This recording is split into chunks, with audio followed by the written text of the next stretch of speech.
Hello everyone, Yash here. Very good afternoon to all of you. बात कर लेते हैं निफ्टी एंड बैंक निफ्टी के बारे में कि क्या मार्केट कल कर सकता है।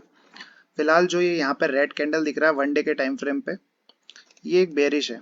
अब बेरिश क्यों है ये? क्योंकि ये पहली बात तो 20 ईएमए के नीचे बंद कर रहा है। 20 ईएमए के ऊपर हम हमेशा बुलिश रहेंगे, 20 ईएमए के ऊपर हम हमेशा बुलिश रहेंगे, लेकिन प्राइस यहाँ सस्टेन नहीं कर पाया जहाँ पे ये बजट का हाई लगा था, 40,000 42,000 के आसपास का। इसके पास प्राइस सस्टेन नहीं हो पाया 40,900 के आसपास, जहां भी ये रेट है। इस जगह पे प्राइस बिल्कुल भी सस्टेन नहीं कर पा रहा है खुद को, 42,000 का ये हाई है। जब इसके पास प्राइस सस्टेन नहीं करा तो प्राइस ने इवेंचुअली ऊपर से एक सेल ऑफ दिखाया और वहां से नीचे को आया, ठीक है, और बंद कर रहा है 20 ईएमए के नीचे। तो क्लोजिंग काफी घटिया और काफी खराब है। एक्सपेक्टेशन काफी हाई थी कि यहाँ से टेक्निकल के हिसाब से एक बार के लिए ये वापस प्राइस ऊपर के लिए जाना चाहिए और इस ट्रेंड लाइन जो यहाँ से चलती आ रही है इसको टेस्ट करना चाहिए। 42,500 तक के लेवल्स दिखने चाहिए थे, बट ऐसा हुआ नहीं। तो अब कल क्या हो सकता है? कल यही वापस हो सकता है कि जो रेंज अभी तक चल रही थी इतने टाइम से, उस रेंज के अंदर ही क्लोजिंग कर गया है। मतलब 700 के ऊपर मार्केट बुलिश था, ये बात मैंने क्लियर कही थी। जब तक इसके ऊपर है हम बुलिश, इसके नीचे हैं तो हम वापस बेरिश कैटेगरी में आते हैं। तो ये रेंज के अंदर वापस मार्केट आ चुका है। जो रेंज इसकी पहले से चल रही थी उस रेंज के अंदर ही कहीं इसने क्लोजिंग किया है। तो जो रेंज है इसकी वो लगभग यहाँ पे है, इस कॉर्नर से है। 41,250 से लेके, सॉरी, 41,700 से लेके 41,250 तक की ये रेंज है। और इस रेंज के अंदर कहीं ना कहीं इसने क्लोज किया, 41,800 से 41,250 की ये रेंज है और इसके अंदर ही इसने क्लोज किया है। तो अब रेंज का जो मामला रहता है वो लगभग इस तरह से रहता है कि जब भी रेंज के अपर एंड पे रहता है और लोअर एंड पे आने की कोशिश करेगा, और जब रेंज के लोअर एंड पे रहता है तो वो अपर एंड पे जाने की कोशिश करेगा।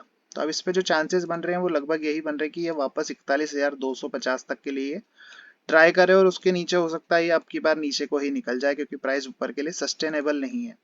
प्राइस ऊपर खुद को मेंटेन नहीं कर पा रहा है, खुद को ऊपर सस्टेन नहीं कर पा रहा है। तो चांसेस फिर यही रहते हैं इन केस में कि फिर ये वापस नीचे की जर्नी कंटिन्यू करे। यहाँ से अगर एक ट्रेंड लाइन अगर हम वापस ड्रॉ कर लें तो ये ट्रेंड लाइन कल टूट सकती है। अगर अब ये कल ट्रेंड लाइन टूटती है तो पहला फॉल तो हमें ये 41,250 तक मिलेगा।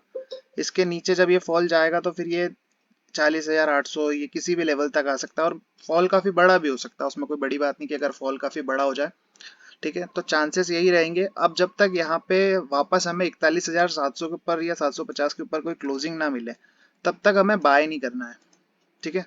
हमें सेल साइड का व्यू रखना है कब तक? 41,700 750 के एसएल से, और हमारे जो डाउन साइड के टारगेट रहना चाहिए वो लगभग रहना चाहिए पहले 41,250 जो मैंने बताया। उसके नीचे निकलता है तो फिर 40,800, 40,800, 40,900, और उसके नीचे और ज्यादा गिरता है तो फिर हमें लगभग 40,500 और फिर 40,000 तक के टारगेट्स वापस देखने को मिल सकते हैं, ठीक है। तो ये हो गए हमारे डाउन साइड के प्लानिंग। और अप साइड की बात अब हम तभी करेंगे जब यहाँ से हमें वापस 41,750 के ऊपर मार्केट जाती हुई दिखेगी। Before that sell on rise का मार्केट रहेगा, ठीक है। बाय ऑन डिप्स की रणनीति कहाँ तक की थी? वो 41,650 तक की थी। काफी कोशिश की गई कि मार्केट भाई ऊपर रह जाए, बट प्राइस सस्टेन नहीं कर पाया और इवेंचुअली इसने यहाँ से टॉप से उल्टी कर दी। अब उल्टी कर दी है तो फिर इसका ऊपर नहीं जा सकता है, तो फिर ऐसे में नीचे आने का रास्ता काफी इसका बना हुआ है, ठीक है। तो 20 ईएमए के नीचे क्लोजिंग होना ऑलरेडी खराब क्लोजिंग के अंदर आता है। और सेम स्ट्रक्चर निफ्टी का। निफ्टी बस ये है कि हाँ भैया हम 18,000 के ऊपर खड़े हुए हैं और निफ्टी 20 ईएमए से भी काफी ऊपर है। तो निफ्टी में भी होना हो कल हमें एक इस तरह से मार्केट नीचे को आता हुआ दिखना चाहिए, निफ्टी में भी और बैंक निफ्टी में भी। निफ्टी काउंटर काफी स्ट्रांग है, बट चांसेस अब ऐसे में भी इसमें भी यही रहेंगे कि अब ये वापस से नीचे को आए और नीचे की जर्नी को कंटिन्यू करता हुआ हमें दिखे, पार्टिसिपेट करे। 18,000 पे अगर ये कल खुद को मेंटेन नहीं कर पाता है तो फाइनल स्टॉप लॉस 17,970 रहेगा बुल्स के लिए, और उसके नीचे मार्केट निकलती है तो फिर आपको एग्जिट करना ही पड़ेगा ना चाहते हुए भी।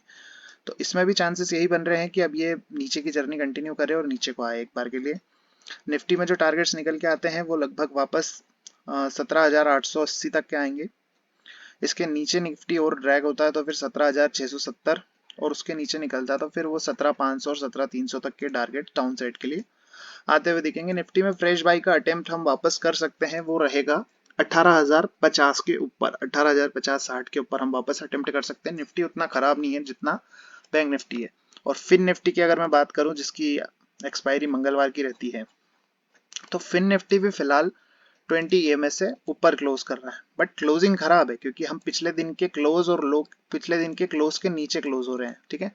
तो क्लोजिंग बेसिस पे तो तीनों इंडेक्सेस खराब ही क्लोज रहे हैं। बस निफ्टी को अगर थोड़ा सा हम छोड़ दें तो निफ्टी काफी स्ट्रांग रहा है। बाकी ये फिन निफ्टी, बैंक निफ्टी, ये सब लजवाने वाले इन्होंने जो काम किए हैं। तो फिन निफ्टी की तो ट्रेंड लाइन टेस्ट हो गई है। फिन निफ्टी की ये ट्रेंड लाइन चल रही थी 2 बार, 3 बार, ये 4 बार रिजेक्शन। तो फिन निफ्टी इवेंचुअली वापस आपको यहाँ तक आता हुआ दिखना चाहिए कि 17,800 900 ये लेवल्स वापस फिन निफ्टी में अब अपने को देखने को मिल सकते हैं। तो पहला टारगेट जो रहेगा फिन निफ्टी में वो 18,350 रहेगा। इसके नीचे निकलता तो फिर 17,800 900 तक यहाँ तक सपोर्ट मार्केट में रहेगा। इसके पहले कोई सपोर्ट नहीं रहेगा फिन निफ्टी में। अगर फ्रेश बाय आपके करना है तो फ्रेश बाइंग के लिए जो एरिया रहेगा वो पॉसिबली अब रह सकता है ये वाला स्विंग हाई। जब तक फिन निफ्टी 18,670 के ऊपर ट्रेड करना ना शुरू कर दे तब तक आपको फ्रेश बाय नहीं करना है, ठीक है। और शॉर्ट अगर आपने कर रखा है फिन निफ्टी में, अगर आप शॉर्ट हैं तो फिर 18,670 के ऊपर की कोई भी क्लोजिंग आती तो ही आपको एग्जिट करना है। अदरवाइज आप इसमें शॉर्ट में बने रह सकते हैं। फिर यहाँ से आपके डाउन साइड के टारगेट्स ओपन होंगे और फिर आप इवेंचुअली डाउन साइड के लिए निकल जाएंगे। इसमें भी वही सेम ट्रेंड लाइन चल रही है। यहाँ से अगर एक ट्रेंड लाइन ड्रॉ करें तो इसका भी कल ब्रेकडाउन आता हुआ दिख सकता है। और अगर ये गैप डाउन से होती है चीज तो काफी बढ़िया प्रॉफिट आपको निकाल के ये देगी डाउन साइड में।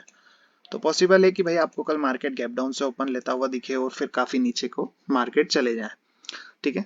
तो यही मेरा व्यू है मार्केट को लेके। और अभी तक जो भी व्यू मैंने दिए हैं काफी सही तरीके से उन्होंने वर्क किया है। और जैसा मैंने कहा गैप अप तो गैप अप हुआ। हाँ, ये रहा है कि मार्केट ऊपर नहीं निकल पाया तो उसमें मेरी कोई गलती नहीं है। और ये स्ट्रेट नाम से मेरा फ्री टेलीग्राम चैनल है, इसे जरूर सब्सक्राइब करें, वीडियो को लाइक करें और यूट्यूब चैनल को भी सब्सक्राइब करें।